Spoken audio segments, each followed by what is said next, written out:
কি প্রচন্ড গরম পড়েছে আজকে। আরে এই তো এখনই এসি ঠিক হয়ে যাবে। অর্জুন, আমি একটু ওই ঘরে যাচ্ছি। পায়েল দাঁড়াও। আরে এক্ষুনি তো আর কাজ হয়ে যাবে, তারপর আমি টাকা দিলেও চলে যাবে। স্যার, এসি ঠিক হয়ে গেছে। কত হয়েছে তোমার? স্যার, আমার কোনো টাকা লাগবে না। কেন ভাই, সার্ভিস কি ফ্রি নাকি? হ্যাঁ স্যার, আমাদের ফার্স্ট সার্ভিসিং ফ্রি। বাহ, তাহলে তো বেশ ভালো কোম্পানি। স্যার, আপনাদের দুজনকে অনেক সুন্দর মানিয়েছে।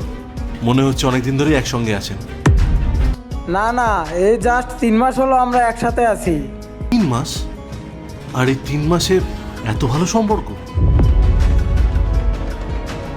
আরে সম্পর্ক সেই রকম কিছু না, আমরা এখনো পর্যন্ত জাস্ট নর্মাল ফ্রেন্ডের মতোই আছি, তেমন কিছুই এগোয়নি। ও স্যার, আপনাকে একটা কথা জিজ্ঞেস করব? হ্যাঁ বলো। স্যার, আমার 6 মাস হয়েছে বিয়ে হয়েছে, কিন্তু আমার ওয়াইফ আমাকে পছন্দ করে না। আমাকে মিথ্যে কথা বলে অন্য একজনের সাথে দেখা করতে যায়, কার সঙ্গে দেখা করতে যায়? ওর বয়ফ্রেন্ডের সাথে। বিয়ে হয়ে গেছে তারপরও বয়ফ্রেন্ড রয়েছে? হ্যাঁ স্যার, ওই ছেলেটা জানেই না যে ও বিবাহিত। এরপর কি হলো সেটা দেখার আগে তুমি যদি ছবি দুইটাকে ভালোবাসো তাহলে ভিডিওতে লাইক করে চ্যানেলটি সাবস্ক্রাইব করো আর কমেন্টে লিখো আমিন। তার মানে একসঙ্গে দুজনকে ঠকাচ্ছে।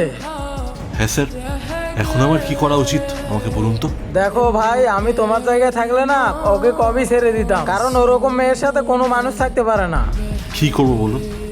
আমি তোকে ভালোবাসি, আমি তোকে ছাড়া থাকতে পারি না। ওর স্বপ্ন পূরণের জন্য আমি এক্সট্রা কাজ করি। আমি চাই যেন ও ভালো থাকুক, কিন্তু ও আমার কথা না ভেবেই এইসব করছে। তুমি তো ওকে ভালোবাসো, কিন্তু ও তো তোমাকে ভালোবাসে না, কারণ ও যদি তোমাকে ভালোবাসতো তাহলে তোমাকে ছেড়ে অন্য কারোর সাথে যেত না। আচ্ছা, তোমার কি মনে হয় ও অন্য কারো কাছে কেন গিয়েছে?